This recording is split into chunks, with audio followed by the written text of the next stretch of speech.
Treason is codified in the federal codes. I forget those codes. They're very valuable. It's codified. You can take them in through this code and enforce 18 USC 242. And if it's the whole Florida Supreme Court that you have a writ of habeas filed at to get your children back, because that's also a fast remedy to get your kids back, you could take every single one of the judges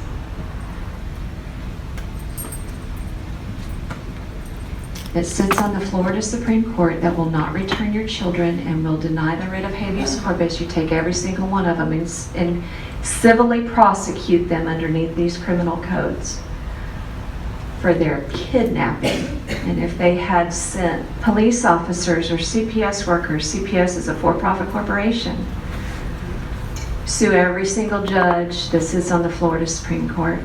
Boy, I'm going to be popular here in Florida. Who's that Bonnie girl? Come on now. Texas Supreme Court needs to get spanked.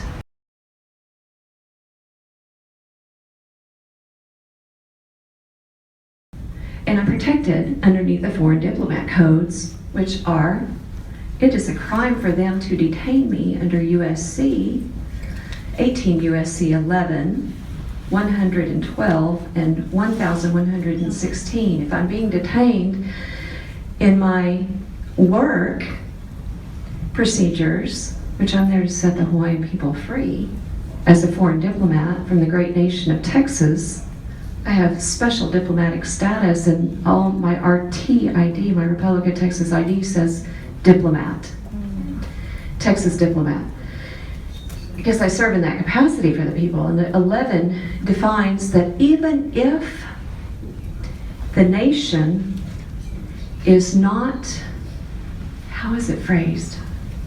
It's under 11 or 112. Where it gives the definitions. It says, even if it's not acknowledged by the United States, I still have that diplomatic status. So I'm pointing those codes out to the officers. And one of the policemen goes, oh, so you're a sovereign? And I said, well, heck yeah, I guess I am, but I'm a foreign diplomat. And here's my ID, and here's what it says. And I'm showing him my passport, and he goes, the officer goes, I need to see your social security card. I said, oh, really? I said, you do know that that's a federal crime for you to even ask that of me, don't you? You do know it's a federal crime for you to ask me to present my social security card.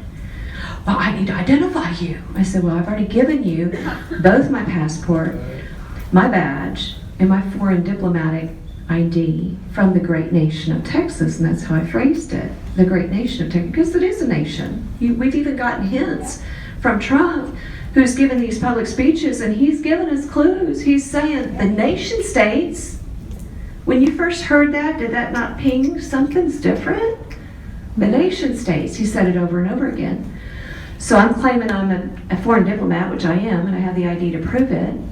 I'm giving him my passport, and then I read, just like David did to you, the first day he was speaking, when there's that passport that says from the Secretary of State that I'm entitled to all lawful protection and not to be hindered in my travels, right? It's right on that first page of your passport. So I read that to them. Well, that officer came at me 3 times asking me for my social security card, because this is nothing more than to deplete the economics of what's in my social security account, which is millions of dollars. And most people don't know they have. Most people would say, well, sure, here's my social security card. Not me, not going to do it, because I know it's a federal crime for him to ask. That, and I don't have a contract with these people. Why would I give them a social security number that shows the bond that they can tap into at their leisure? I'm not going to do it.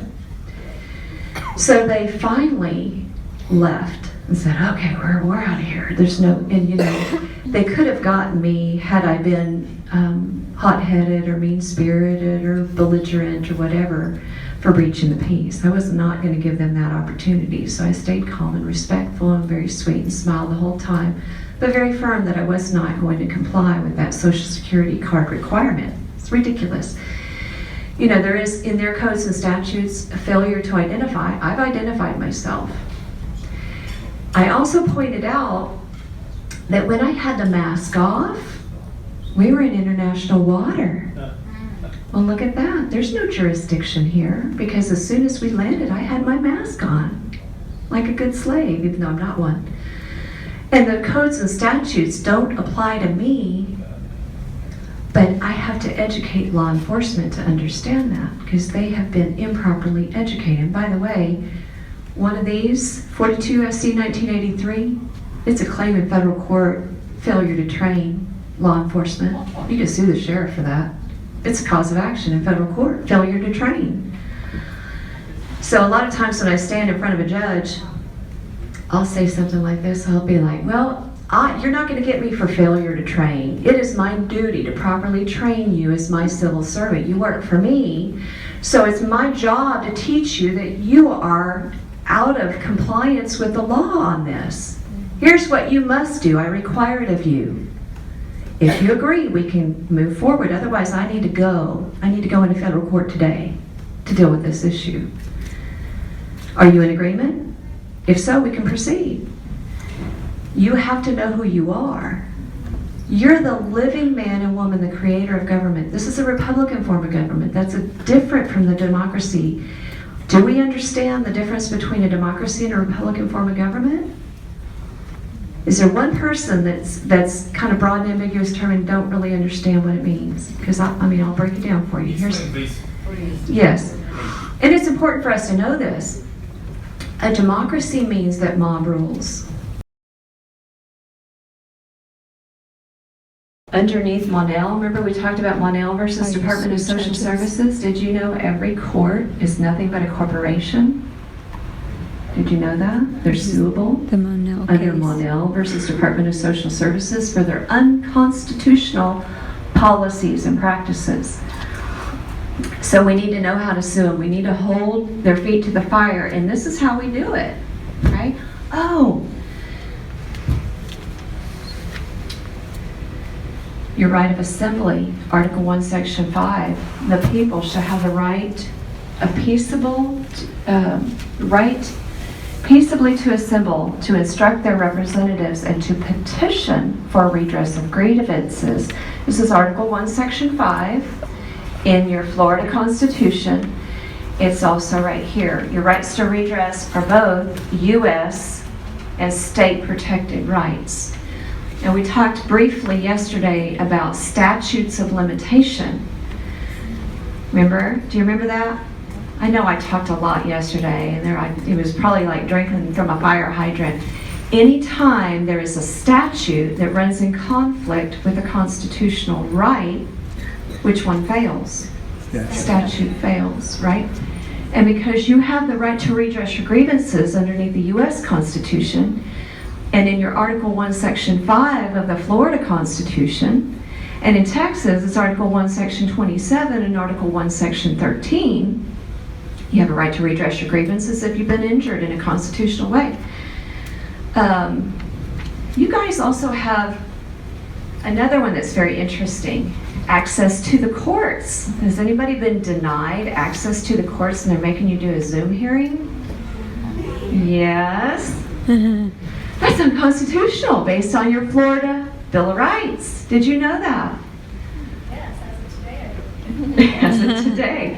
Access to the courts. The court shall be open to every person for redress of any injury, and justice shall be administered without sale, denial, or delay. How many times is justice delayed?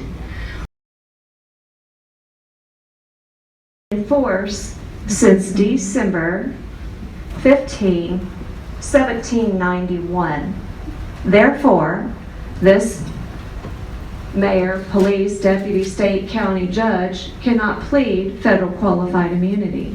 You know what? You're going to blow their minds when you put this in your pleading. They're going to go, how in the world do these people know how to win this fast?